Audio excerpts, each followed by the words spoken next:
you're going to do it, the audit should be worth it. The problem is, audits are hard. Yet we've issued over 20,000 reports to 2,000 clients worldwide. In many cases, the US lags behind the rest of the world in terms of privacy rights. Cybersecurity and compliance will no longer be a mystery.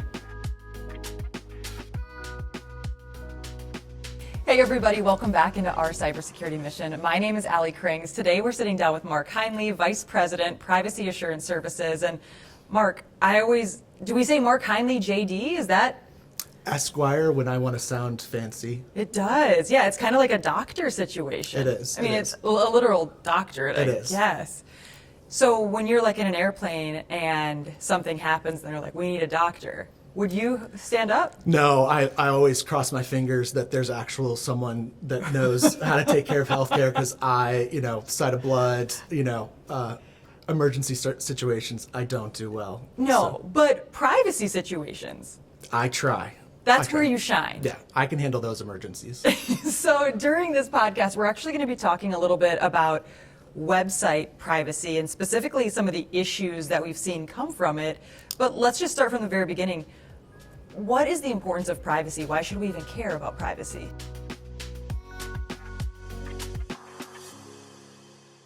So the idea behind privacy is that people's personal information, their name, their image, their email address, their account numbers, that's property that belongs to them.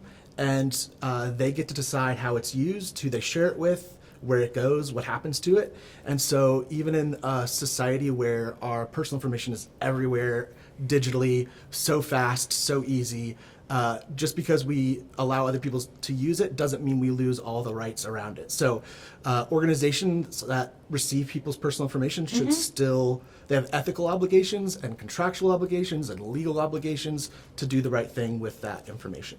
So, I mean, not to make this podcast super short or anything, but aren't people just like doing the right thing every time and that's kind of it? You would hope that was the case. Okay. But you've got the case where, it's bad actors who are taking advantage of privacy violations. And then you have people who are just uninformed. Okay. They didn't realize that what they were doing was a privacy issue. They were just operating like they've always operated. And people used to think of privacy as like secrecy. Like, as long as this information is public, we don't have to really take care of it in any special way. Or if it's like healthcare information or credit card information, as long as we lock it away, then privacy is okay. But as the last 10 or 15 years have evolved, the idea of privacy as being something that's about those rights to delete information, to opt out, to amend, to restrict. That's really what privacy is, more than secrecy. So unfortunately, you still have bad actors and you still have people who are unsure about what they're supposed to be doing. So when I am going to a website or using a mobile application and some website thing pops up and it's like, hey, do you want to accept? Do you want to opt out? What should I be choosing? If you really wanted to and you were going to get nerdy, you would read what it actually is asking you, what options you're getting, okay, what will happen if you select those options, and then you make an informed decision based on the information they provide you. Okay. And ideally, you trust that the decision that you make will be honored by that website. But the reason that this topic is important is because that doesn't always happen. Okay. This is where the water starts to get a little bit muddy, because we were talking about this before, and like I said, there's options like accept, opt out. What do you mean that doesn't always happen when you choose one of these options? Yeah, so there are organizations who some have good intent and they put an opt-out button or a do not sell my information button, and you click it and you think it's been honored, and nobody at the organization checked to see if the function was working like it was designed. And so all the people who clicked that button, none of their information was restricted, none of it was opted out. It was processed and shared or marketed just like as if you'd never pushed that button at all. So how do we find out that those buttons didn't work in the first place? Good question. Usually two ways. One is regulators, and in the United States, that's still kind of a new thing where there's privacy regulators at the state level who sanction organizations like Tractor Supply Company, a company that's fairly well known. They had a web form on their website. The website directed people who wanted to opt out of their information being sold or shared to the web form, but when you submitted the web form, nothing was happening. And so somehow that got found out by the state of California, and they fined Tractor Supply Company over $1 million because they weren't facilitating those opt-out requests. Even though they had the right, it appeared like they were, the function wasn't working. The other way we find out is litigation. So there's a growing number of what is called, sometimes, depending on which side you're on, nuisance litigation. A nuisance because it's annoying to the people who are getting sued. But to those whose privacy rights have been violated, they might feel like that's the annoying part. But there are even cases of individuals who call themselves privacy advocates, and they go and they test websites to find out if the opt-out features work, if the cookie selections work, and if they don't, then they go tell an attorney, and then there's a demand letter and potentially litigation. Oh my God. So it's like a Better Call Saul situation. It is. And we've had clients, and I've talked to different organizations where they've had what looks like a form letter from an attorney that it's just changed the name of the organization, and they're spitting them out and saying, you violated privacy because your cookie consent didn't work right, or your privacy policy didn't include the right information.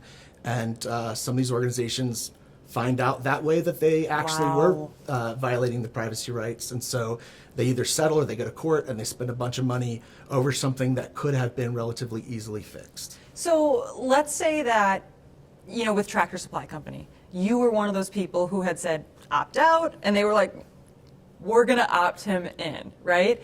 So they keep going on their merry way. They end up paying this big settlement. What happens to you, or what happens to consumers? Are they calling you like, hey, we're really sorry about this? Or are they able to get your data back for you? So it depends on the case. Tractor Supply had to agree to several remediation steps. And so sometimes that involves putting a notice on their website that said, we were fined, here's the reason we were fined, here's what we're doing, here's who was involved, maybe the time period. If you tried to opt out between January 1st, 2024 and December 31st, 2024, you might have been affected, and here are the steps we've taken to try to mitigate the impact to you. But in some cases, once the toothpaste is out of the tube, there's nothing you can do to get it back in. So. Yikes. Okay, so, I mean, that's just like one example of an area where you saw privacy fall apart, because maybe systems weren't tested properly, or they just were unaware. How does somebody make sure that their buttons work the way that they should? So it's a good question. In the settlement agreement with the state of California actually said you've got to check your tracking technology every quarter. Maybe other organizations need to do it monthly, maybe other organizations need to do it, biannually, but they said every quarter you need to do an inventory of what's on your website and how it's working, and make sure that the buttons do what they're supposed to be doing. And if you give somebody a choice in one place, you need to make sure that that choice is honored in somewhere else on the website, and not that it only works one place, but it doesn't work somewhere else.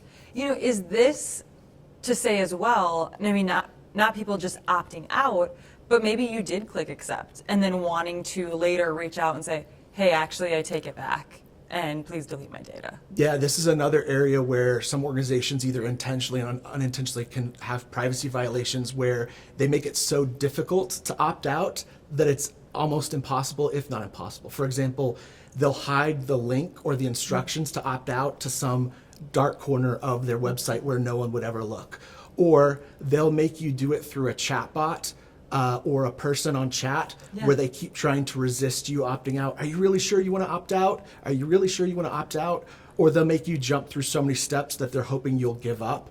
So even if they technically allow you to opt out, if they make it so difficult that it's impracticable, they might get in trouble as well. So organizations should think through how many steps it takes to opt out, how hard it is to find the link, how successful someone is if they've got people abandoning the process. That might be as problematic as having a faulty system altogether. So what would be your advice for a company who does they've put out a brand new website, right?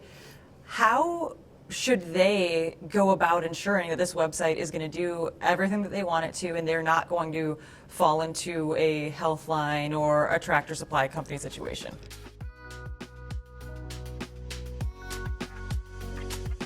Whether you're brand new website or existing website, the first thing you should do is have an inventory of all the ways that you collect personal information from an individual. So there's the obvious ways like a web form, but then there's cookies and beacons and replay sessions and pixels. There's all kinds of things that might not even be visible to someone from the company on the website.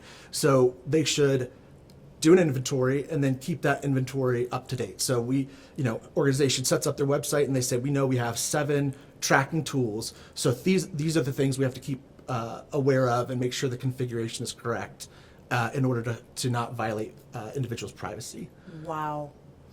So first thing, inventory, and then make sure the settings actually work. So those buttons, if you've got a button that's part of your inventory, someone should do some testing of it. And I was talking with a coworker the other day, and they showed me a website that they were reviewing, and the cookie button gave them the chance to make choices about cookies.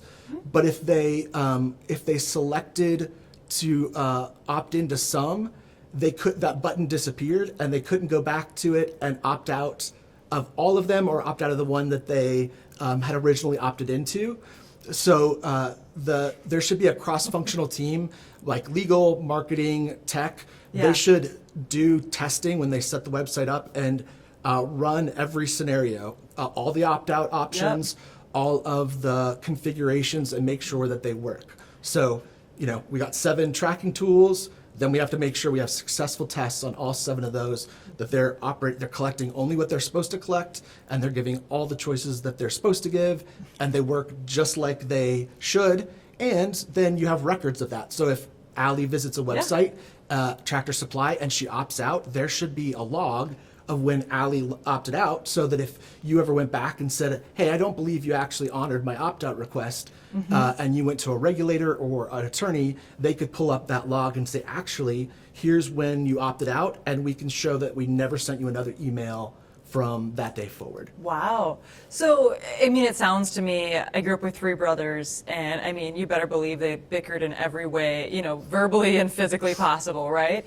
But it sounds like when people, or like this example, they're offering these opt-in, opt-out, they're like, nope, no take-backs. Yeah. That's yours, no take-backs. Yeah, there is a customer service dynamic to it where companies want to get data, and they want to get all the kinds of data they can about people who visit their website.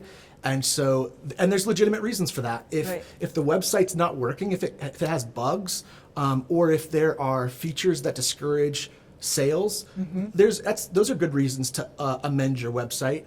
But you just have to notify individuals that that's what you're collecting information for, and then limit it to the collection use of those tools on websites to just the stuff that you have, just the activities you have a legitimate interest for: marketing, fraud, website security, that kind of thing.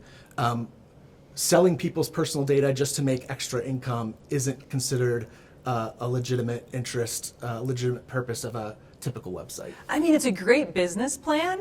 Yeah. As long as you can fly under the radar. Yeah, exactly. And data brokers are now getting sanctioned, and there's laws that are trying to be passed to address some of these lawsuits and sanctions for website privacy, to make it a little bit more clear about what's okay and what's not okay.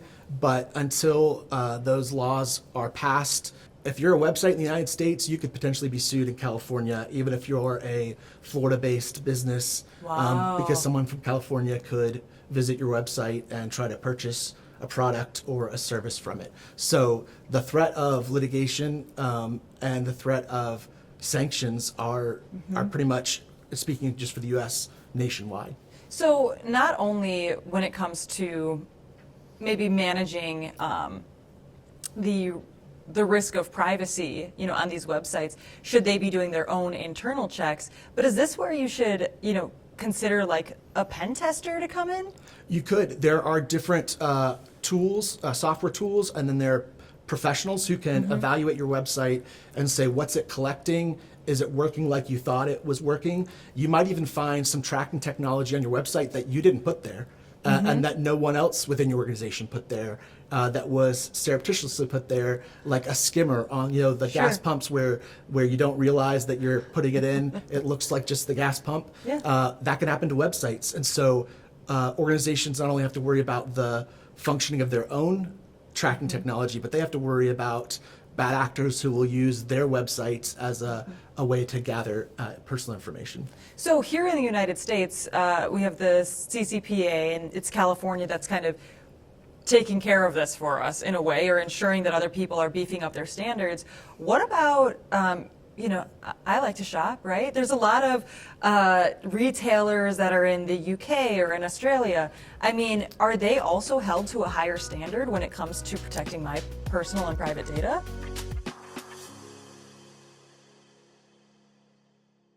In many cases, the US lags behind the rest of the world in terms of privacy rights. And so in the UK, you've got UK GDPR, and then in the rest of the continent, you've got GDPR. Australia has privacy laws, Japan has privacy laws, Brazil has privacy laws, and then there are other nations that are developing privacy laws that are modeled around GDPR. And so with a global economy, it's hard to get away from one or more of those laws applying to you, regardless of where you exist. If you're going to sell stuff online, you're going to run into somebody from the US, from Canada, from South America, from Europe, from Australia. And if you do that enough and you're doing it in a way that violates privacy, you're just, the clock is ticking before you might get fined or sued. Do you have any other final thoughts around privacy issues with websites? I think one of the things for organizations to be aware of is if they use third-party marketing companies, there might be a bigger disconnect between what the organization wants the website to do and what it actually does if the third-party marketing company is the one twisting the knobs and setting the configurations. And then there's also just the development of new technologies. AI opens up a whole new world of potential privacy violations. Chatbots, AI chatbots are probably one of the most common ways that people are now interacting with AI. And so that creates a level of governance that's a little bit more difficult than a beacon or a pixel. And then the last one would be, sometimes you might even think you have everything set up correctly, and then Google will change the function of a pixel, or Meta will change the function of a pixel, and suddenly it's collecting information you didn't ask it to collect. And so if you're using third-party tools, you need to go in and check on them to see if they've changed something that might make you subject to sanctions or litigation, even if you didn't do it, you didn't touch anything. So vigilance is the right idea.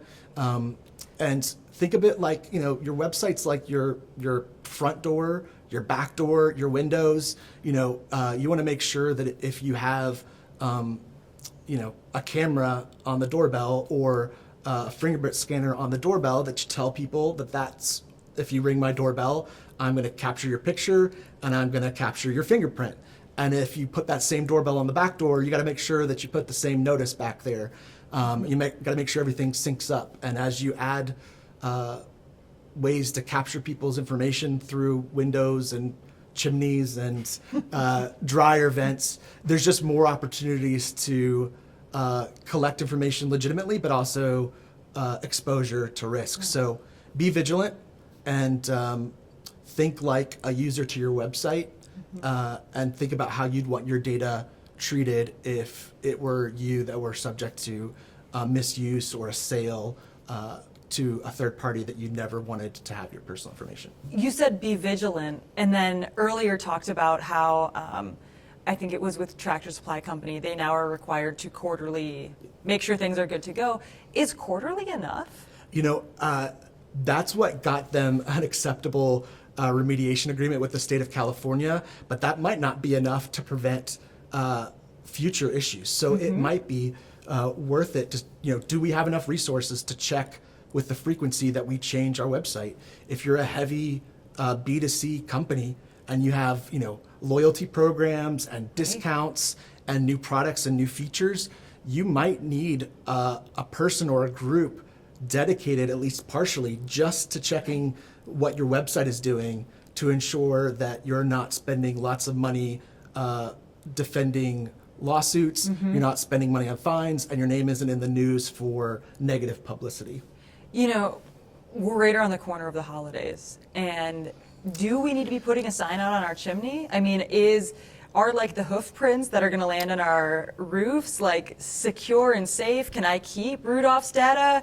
You know, I mean, what do we have to say for Santa before he slides down? Exactly. You know, there should be a little disclaimer on the chimney that says, by entering the chimney, you consent to your picture being taken because I want to show to my kids that, that you came. That you're here. So, it's not just organizations, but we should be aware of, holiday visitors in our own, houses and apartments too. I love it. Well, Mark, I want to say thank you so much for sitting down with us today on our cybersecurity mission. For all of you who have been joining us, thank you so much. You can always go to our website, kirkpatrickprice.com/podcast. That's where we have a wealth of information of different topics we've covered. And if you have ideas of topics that you'd like to learn more about, please go ahead and submit that and join us online on LinkedIn, our cybersecurity mission.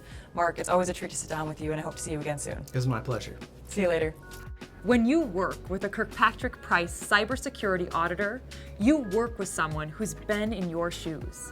Let's see what the next expert is ready to share to support you in your cybersecurity mission. Hi, I'm Michael Williams. I'm an information security auditor with Kirkpatrick Price with over 15 years of experience in cybersecurity assessment and advisory.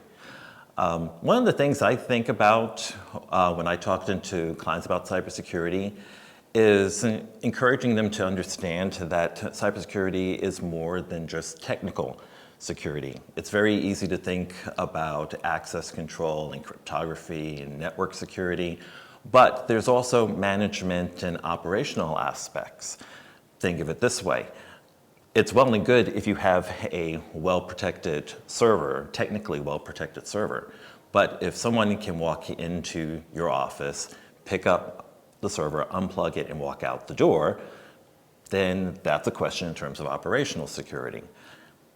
On the other hand, if you have a well-protected server, but it's misconfigured, or if you do not have the right personnel managing that asset, then that's more of a management security concern. So I encourage clients to really think about security holistically in terms of not just what technologies you're putting into play, but also how you're managing those technologies, as well as your people and processes, as well as what kind of operations you have in place to ensure availability, integrity, and confidentiality of your systems. Today's episode highlights the need for vulnerability management to achieve our challenging compliance goals. How you keep up with new and emerging vulnerability is critical for success. Are you ready to join a community of 10,000 people who are working together to elevate the standards for cybersecurity and compliance? It's free to sign up at kirkpatrickprice.com/podcast or check the show notes and achieve greater levels of assurance today. Thanks for joining us on our cybersecurity mission.